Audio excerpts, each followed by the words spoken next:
Welcome to the Net Profit Podcast with Ryan Kibler, your net profit CFO, helping business owners like you grow their net profit one episode at a time. And now your host, Ryan Kibler.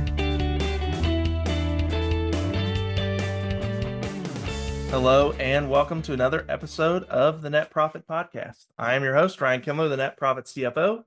Today, I've got a very good friend of mine with me, Christopher Filipiak. Now, Christopher helps firms with their sales and their sales process and helping CEOs really build a sales-ready organization. So, Christopher, thank you so much for taking the time and being a guest and coming on the show. Yeah, Ryan, it's good to be here and be on the show, and looking forward to a good conversation. For sure. Well, I want to give you an opportunity. I gave a little bit of background. We're going to be talking a lot of sales things today, but I want to give you an opportunity, kind of, give my audience a little bit about your background and kind of how you got to where you are. Yeah, definitely happy to do that. So grew up outside Detroit, fell in love with cars, being at the Motor City, was good at math. And so went to University of Michigan to study engineering and took a job as an engineer at Ford Motor Company, really working in the manufacturing plants, doing setting up facilities, continuous improvement, lean manufacturing, reducing waste. My degree was in industrial and operations engineering, so it was a lot of systems focused, working with people and the machines to make stuff. Did that for many years and then wanted to go back to school and get my MBA. So I moved down to North Carolina and went to Wake Forest, graduated with distinction, and took a job at a mid-market small enterprise consulting firm selling marketing, analytics, data services, software into Fortune 500 companies. Really noticed the lack of systems and the lack of maturity, not like in terms of the team, but just like what I would call entrepreneurial maturity or company maturity in terms of what they were focused on in their business and what needed to be put in place. So worked for a startup for a little while and then started my own firm in 2017. Really, I just had this idea that I could help small businesses and CEOs with their sales work. And I did that initially by doing what I called business development as a service. And I learned how to sell for multiple companies at the same time and understand kind of what the fundamental pieces are to enable a sales operation, a sales effort, and started to build up my own idea of what a sales-ready organization is, and started helping implement the idea of a sales-ready organization into those businesses that I was working with. Started bringing in coaching into the work that I was doing because so much of sales is, what's going on in your head and your heart.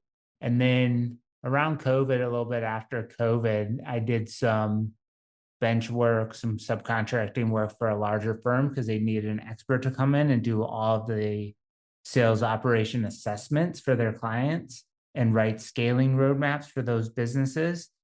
And also did some market research on my own around sales and CEOs and sales teams. And what I found from being under the hood of over 150 businesses in a very short amount of time was that salespeople got fired quite a bit and didn't work out. And even if they did work out, it wasn't always a profitable strategy for the business. And in a lot of cases, the CEO was the best positioned person to help the CEO was the best strategy and tactic for facilitating and creating the growth that the company wanted to hit in terms of their revenue and their profitability. So I took that insight and I really wrapped my business around supporting CEOs to succeed at their own sales work. Some of the CEOs I work with, I help them to build and have really successful sales teams. Some of the CEOs I work with are the main or the principal driver of revenue in the business. So that's what I do. I'm a strong advocate for CEOs' involvement in business development, which isn't what a lot of CEOs want to hear, right? But Sure.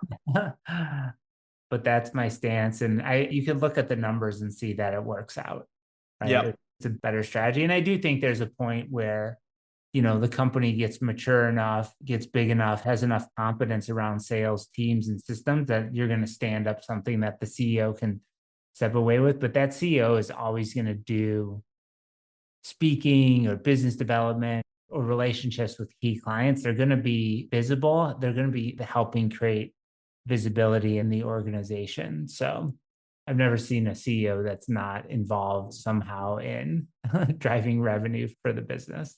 Sure.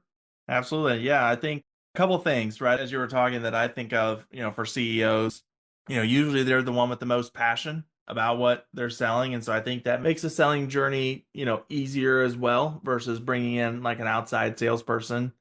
And, I think, as you were, just talking kind of to wrap up, I think you do get to a certain point where, you can build a sales team and, it's great. I think it's great that you come in and kind of train those people and make sure that you don't have a high turnover because, sales, I think is probably as a CEO, probably one of the last things that you start to delegate because it is so high leverage. Usually your sales team is expensive, right? And you're paying them commissions, things like that.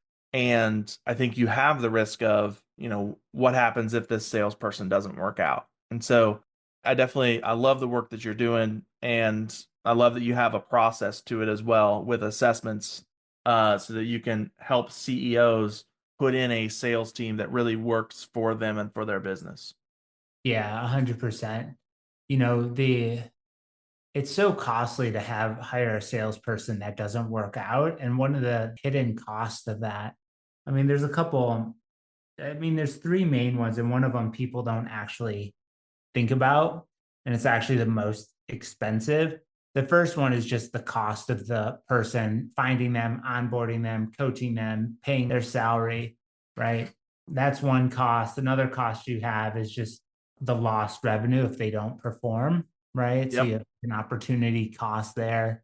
And the statistics on a fail or the dollar amounts on a failed salesperson is right around like $400,000, right? So it's a very expensive strategy and tactic to use if it doesn't work out. And then I think the biggest cost is that the rest of the organization takes their foot off the gas of sales, right? So if the CEO is the main revenue driver, or there's other people, other partners in the firm driving revenue, and then you're like, oh, we're going to switch strategies and tactics and move to a salesperson, the rest of the organization like goes, oh, we don't have to do sales anymore.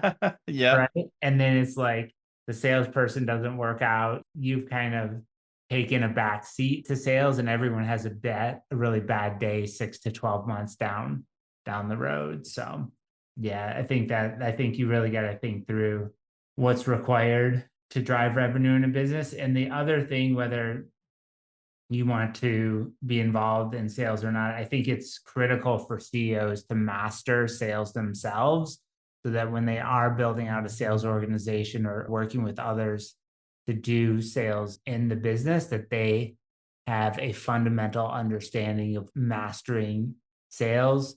And what I mean when I say that is that they can create any amount of money they want when they want it, right? And there's no resistance to doing sales. There's just no emotional resistance, no pain there, no fear there when it comes to sales. And I don't know many CEOs that I work with who are there before we start our work together. Yeah. Yeah. I think if you can get to that point, super powerful, right? Because, if you're ready to grow and you're ready to hire that next person, a lot of times it's like one of the biggest fears of CEOs is, well, where are the sales going to come from to, fulfill that person if you're hiring someone on your fulfillment team, right? And, having the ability, like you just talked about, to create, sales with, no pain, no resistance.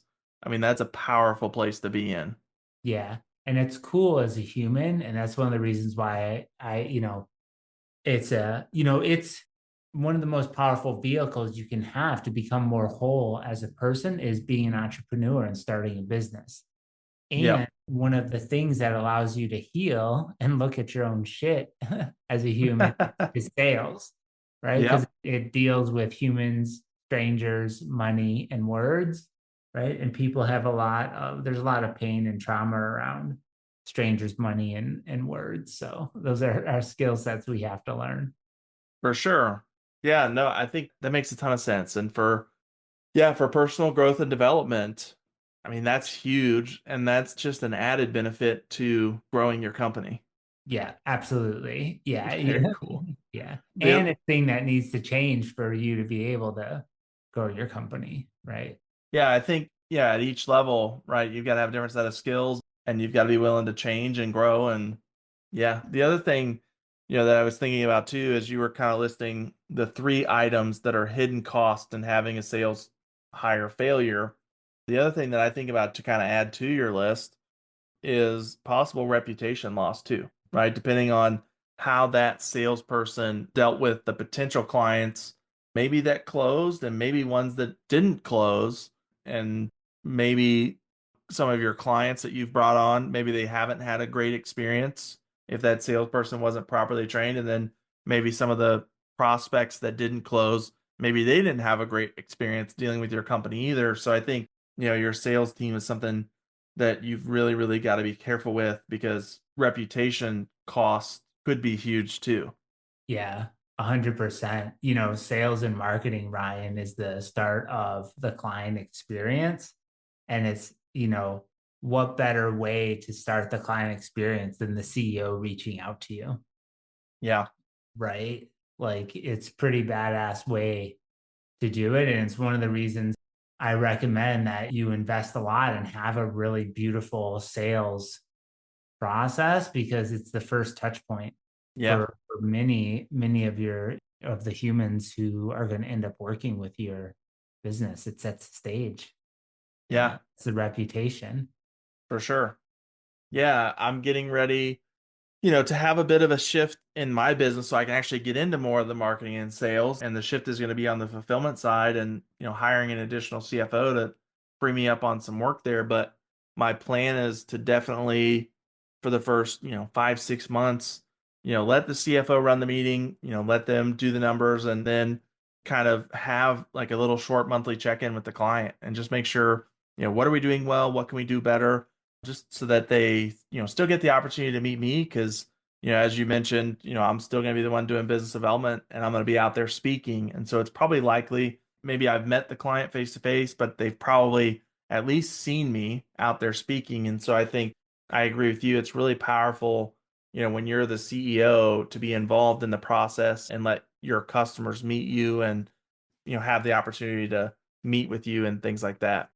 Hmm. Definitely. Very cool. Very powerful. So I want to kind of shift into, I think we've hit a little bit here on like, what are some things that can go bad a little bit, right? When you go to hire a sales team. And I want to really get into your strengths and kind of get into, what does it look like to build an organization that has a great sales team, right? Mhm. And these are the things that you really excel at and do well and help companies do well with. And so I just kind of want to leave that open ended there and we can kind of dive into that as, what does it look like to build a great sales team for an organization? Yeah. So I think it's understanding that sales is a system of systems. Okay. And the human in the system is just part of the system.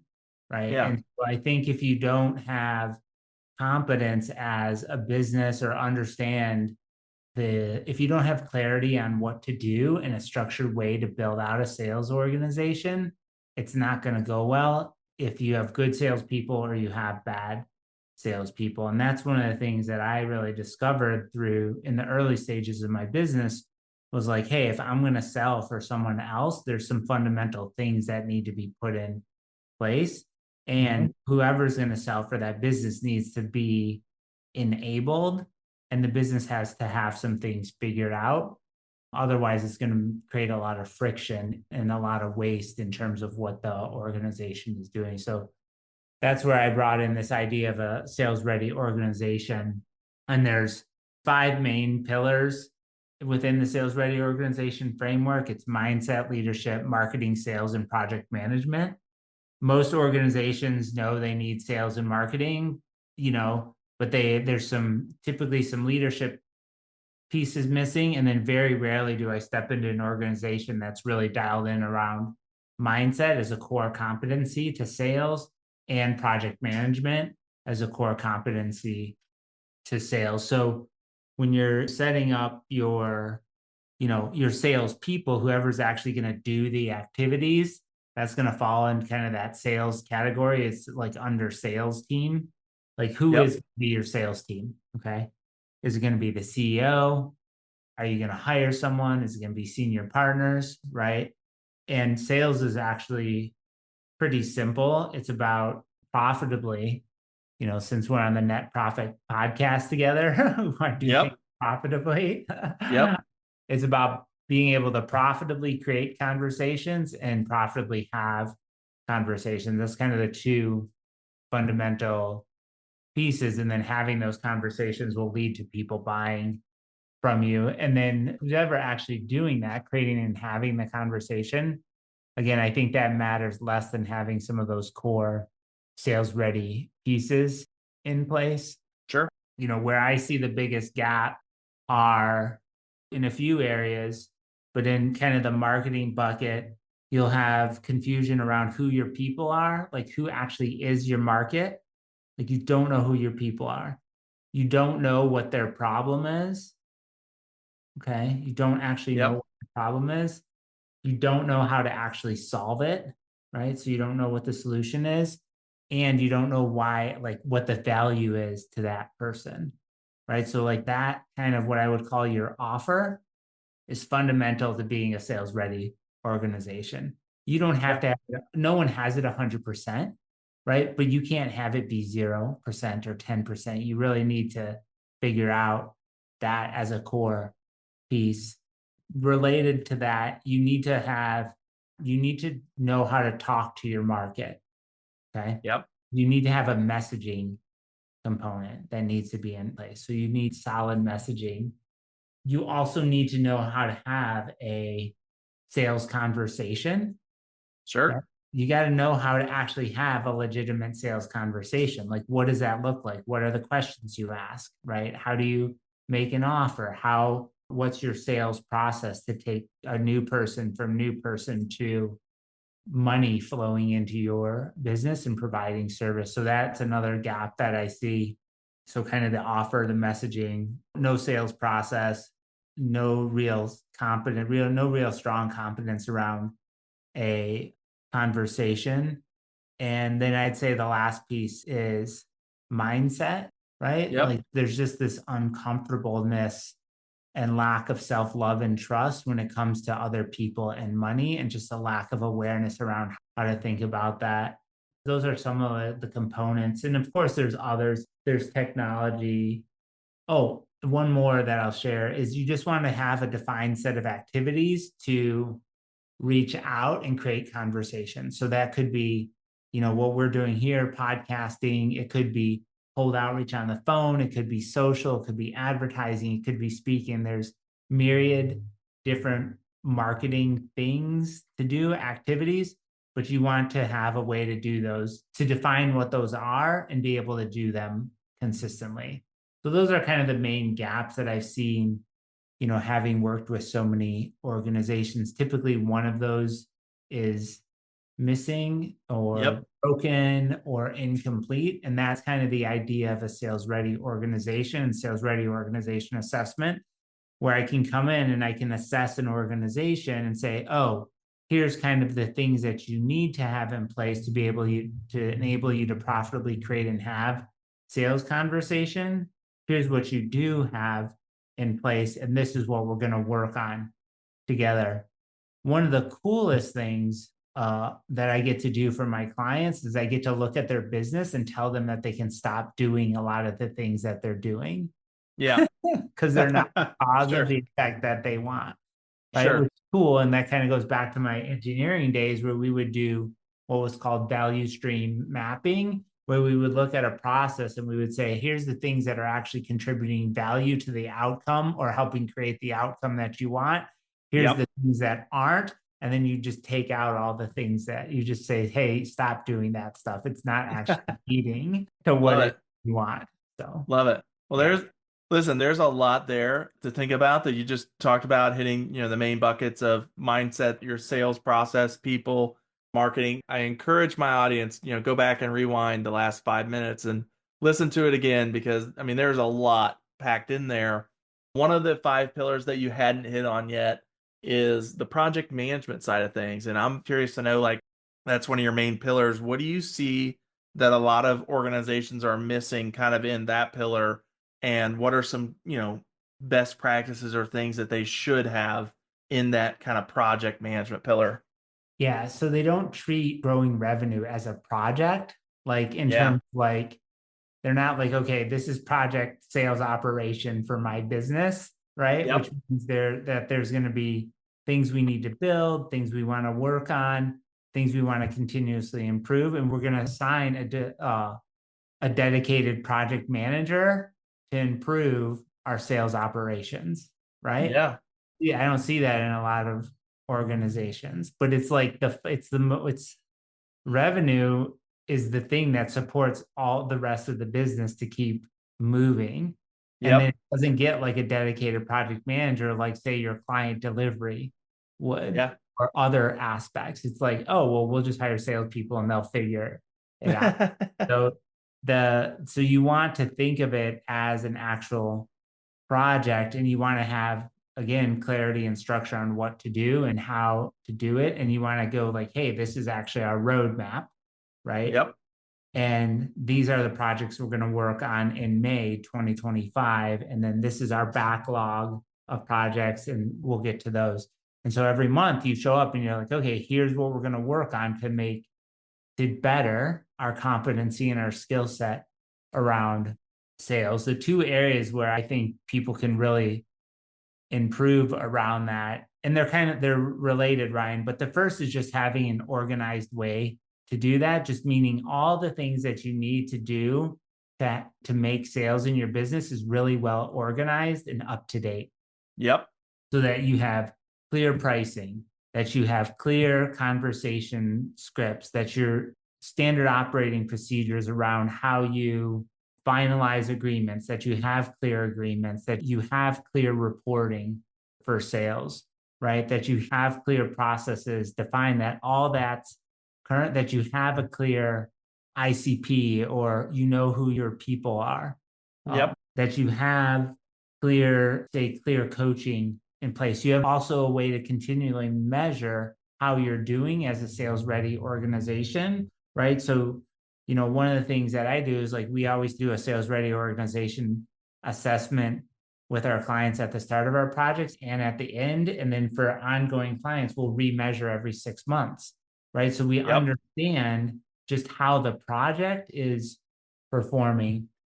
The other thing that can be really useful is just to set up an archive, okay, All for right. all of the old stuff you're not using anymore. So, you've been in business for a while, and I don't know how your stuff is organized, but there's definitely stuff you're hanging on to that isn't relevant to your business today. Like, you're not going to use it today or this week, but it's just For like sure. setting up your stuff. So in manufacturing, we had this 5S process where we would sort and standardize and scrub, and we would like clean up our Yep. work area. You want to do the same thing with your business and your sales organization. And it's hard to get rid of like all of your old stuff. So it's like, just set up a folder. It's called archive, and just jam all your shit in there. And that Yeah. way your current stuff is really clean. And so when you're cold calling or sending emails or doing relationship nurturing or writing proposals or finalizing deals, that all the stuff, all the knowledge artifacts, all the templates are really accessible and easy to get, because you don't want to spend your time looking for stuff or sorting through old stuff. It just wastes so much time. So having an archive and kind of an archiving process, again, Yep. for project management is really, really helpful for business. Love that, and I am definitely overdue. I have client folders for like projects that I worked on years ago that literally, like, back in 2021, 2022, like I probably haven't touched for 2 or 3 years, 4 years. That's still in my main, like I have a clients folder, and those clients are still in my main clients list. even though it was like a one-time project that I put together for them and worked on years ago, that if I went and looked at like what was the most recent date modified on that stuff, it's probably like back in 2022. So noted on that, and I am far overdue. No, I love the things you talked about there, and I love the idea of like setting it up as a project, really having metrics that go along with like how are we doing today, and then looking at 6 months from now, how are we doing then? Because otherwise, how do you know if your sales team is progressing or if they're doing better, if they're doing worse? And I personally, as a business owner, like wouldn't have thought about it in that way. So I love that you do, and I love that you bring that to the table. Yeah, thanks. For Yeah, I think sure. it'd be For really sure. helpful. Yeah. No, I could definitely see how it would be. Well, I want to kind of wrap it up here. We've been going for about 30 minutes. Christopher, I want to give you an opportunity. Where is the best place for my audience to find you when they need help kind of putting together their sales team and they need help, evaluating this process and really improving things? Yeah, so you can find me at my website, ChristopherFilipiak.com, or Got it. on LinkedIn, which is the same. It's like Yep. linkedin.com/Christopher Filipiak.